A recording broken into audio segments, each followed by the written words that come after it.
So, good afternoon, everyone. First of all, I just want to say how honored I am to be here today before you all. Thank you, Dr. Seafried, for this wonderful opportunity. And I'm sitting over there with your family and a great conversation. So, thank you all. I think if you would have told me a couple years, even a few years ago, that I would be here speaking at the International Baccalaureate 40th Anniversary World Conference, I probably would have thought you were crazy. If my high school IB director is here today, I'm sure she'd kindly agree with me. Many people, both students and parents, often ask me about my experience in IB. The number one question, of course, is, well, was the program as hard as you thought it would be? And I always reply, honestly, no, it was harder. But while IB was certainly the hardest thing and the most challenging thing I'd ever done up until that time, it was also the most rewarding. And I'm immensely grateful for this extraordinary opportunity. My IB experience taught me valuable lifelong skills, which I continue to develop today. I learned attention to detail by conducting all of those tedious experiments in my HL biology class. I remember one particular semester I had broken so many instruments that my teacher had attached a bill to the back of my progress report. I still haven't paid it, by the way. I learned persistence by writing my 24-page paper the week it was due. However, I also learned that same week, once I got my grade, that summarizing and analyzing are two different concepts. I learned that every word has meaning, a crucial meaning, by writing those English papers called key passage commentaries, which were many times twice as long as the passage we were evaluating. I learned that every word has meaning, but not only that, but I learned to accept the things I don't know by taking theory of knowledge. Still confused as to whether a house burns up or whether it burns down.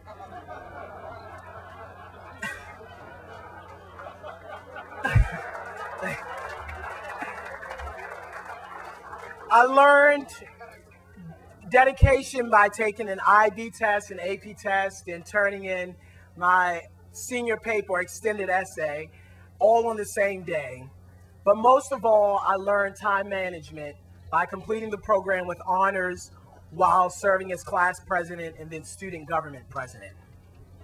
Certainly, I would not have learned these skills had it not been for the phenomenal people I encountered during my time in the program.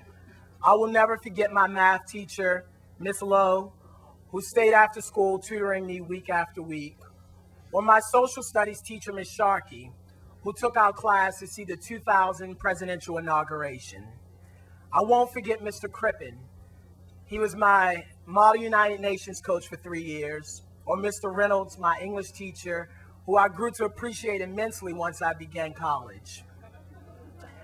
I won't forget my classmates in world history that fateful day in 2001 in September, as we stared solemnly at the television, watching our world change forever. Just as I won't forget the many, many friendships I made, or the many different paths our lives took. Of my two best buddies from the program, one was recently commissioned an officer in the U.S. Air Force, and the other is currently serving in Iraq. Perhaps most important about my IB experience, and for which I am most grateful, is that it laid the foundation for many of the successes I was able to achieve later. Unlike many of my peers in college, papers over 10 pages didn't scare me. In fact, it was my exposure with writing in IB that inspired me to write a book once I graduated from high school, less than a year afterwards, actually. My second year in college, I ran for class president. And while I was sitting preparing to debate my opponents, I remembered being chosen by my class to participate in our mock Bush-Gore presidential debates. And I hear a few people laughing. Obviously, that was great training because I did win that election and there was no recount. So for that, I'm very grateful. As a student leader, I've had the immense pleasure to travel to many different regions around the world, Europe, Asia, most recently the Middle East. But I never will forget my first experience abroad, which was with the IB program with my German teacher. My participation in the German American Student Exchange, or the Deutsche Amerikaner Studentenaustausch program, I hope I said that right, gave me a deep appreciation for other cultures, an appreciation which I still have today and which actually inspired me to go to law school to study international law. Interestingly enough, IB has followed me here as well. My first week at Harvard Law School, my professor told us that we would be using a style unknown to most of us, the Socratic method. Needless to say, I was no stranger. And if that wasn't reminiscent of theory of knowledge enough, I remembered my teacher calling on a student who didn't know the answer at the time. And he said, "Well, don't look in the book. The answer isn't in there, silly. It's in you. Look inside you." Some things, I guess, never change.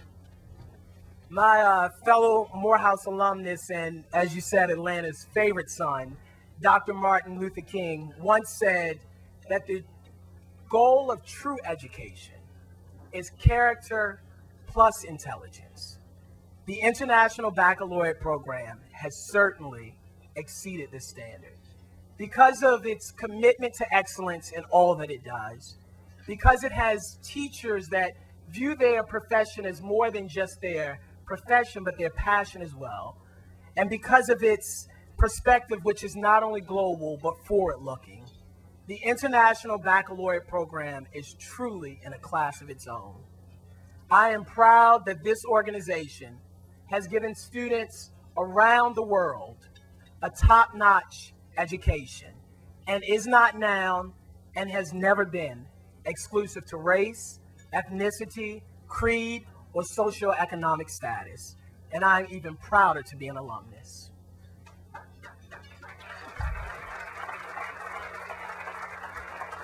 Thank you. Thank you all for making it possible for people like me to pursue their dreams. And may the next 40 years be even more spectacular. Thank you all.